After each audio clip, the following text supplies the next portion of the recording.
So what I have found to be easiest is when you are painting a full piece on a model, that if you hold your water cup, your product, and your towel in one hand, you can easily go back and forth between those items while standing there, and you don't have to go to your table and bend down, and it really saves your back and some time. And in this case, it is important to save time because these pieces on the body can usually be very time consuming. I will say this one in particular, because of the blending and because of filming and having to be aware of where I was standing, it took about 5 hours. Now, it wouldn't normally take me that long, but like I said, being aware of how I was being filmed and making sure that you could see the whole process took a bit longer. But yes, these pieces can take a lot of time, and you want to make sure that your model's comfortable, that they're hydrated, that they get what they need, and that way it ensures you have a really good paint session.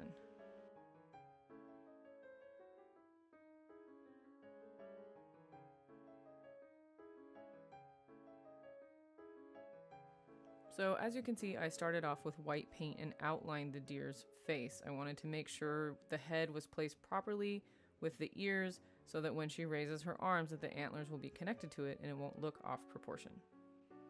Then with several sponges and a skin color palette, I marked in the dark colors and light colors of the face. Wherever you have the dark color, that will create more depth. Wherever you have a light color, that will create more highlight.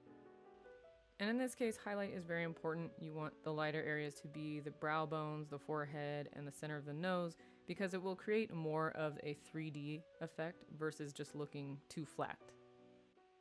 Now, I should also mention I am using a picture of a reindeer that I found, and I'm trying to follow its face shape the best I can, and its coloring as well. So if that helps, which it always helps me, find a picture that you like and just basically try to copy it. Okay, another major piece of advice.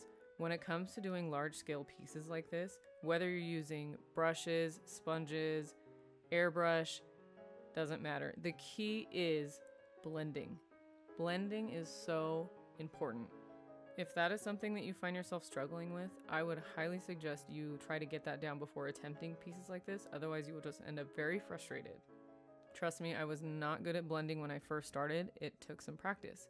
But that is going to be the thing that really brings your pieces together, is seeing when two colors meet, they just smoothly blend into each other. And the best way that I can help you with that is take your first color and lay it down with your sponge, and then take your second color and lay it just slightly over that first color with a tiny bit of water in between. You'll know if you use too much water right away, it'll start running, the paint will come off, it'll look weird. But you basically take the two colors and just go back and forth and alternate between the two with water until they start blending. Eventually they will meld into each other, and then you will have what's called a gradient when it goes from darkest to lightest or light to dark, and that goes for any color. If you have a dark purple and a white, you can create a medium lilac color in between just by blending the seams.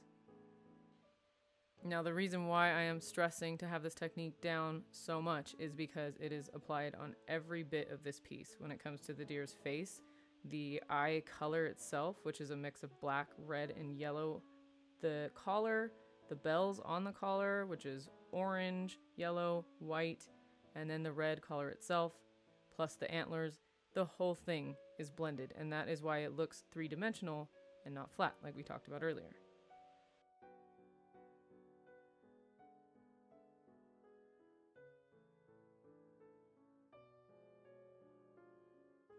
Don't forget that black eyeshadow can also be your best friend when it comes to blending. It goes on very lightly and gives you the opportunity to build it versus taking black paint and putting it directly on top of the color that you want it to blend, and that will save you some more time too.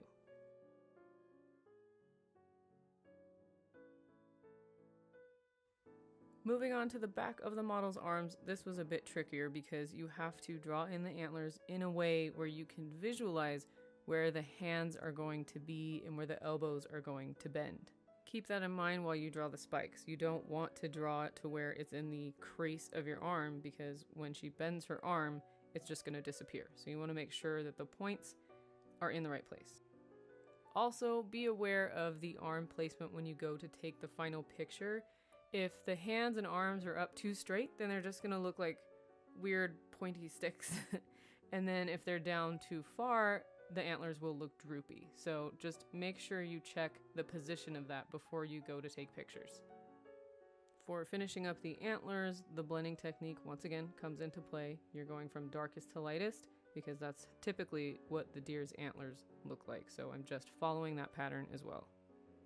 Antlers are typically symmetrical, so remember how many points you have on one side and try to replicate them on the other side the best you can. Now for my favorite part, the illusion. What you're going to do is outline the entire thing with black. Deep, deep black. You might have to go over it a couple times so there's no streaks. The point is you want everything that's black to disappear in the photo. So that's why you're going to take it all the way up to the back of her neck, on the sides, and around the deer's shoulders. For the eyelashes, I initially painted them black to help me visualize where they were at, but I knew that the black was going to be up against them and you still want to be able to see them. So make sure you go over them with white so that they pop. And the quickest way to fill in all this black, if you're not using an airbrush in this case, is to outline the entire deer or whatever it is that you're painting and then use a sponge to completely fill in the rest. Throwing on some final white highlights and a black beanie to disguise the hair, and your reindeer is ready to go. Alright, here is our final body paint reindeer look. If you enjoyed this, please like and subscribe. You can find me at Bengal Queen on Instagram, Snapchat, and Twitter. Thank you so much for watching, and I'll see you next time.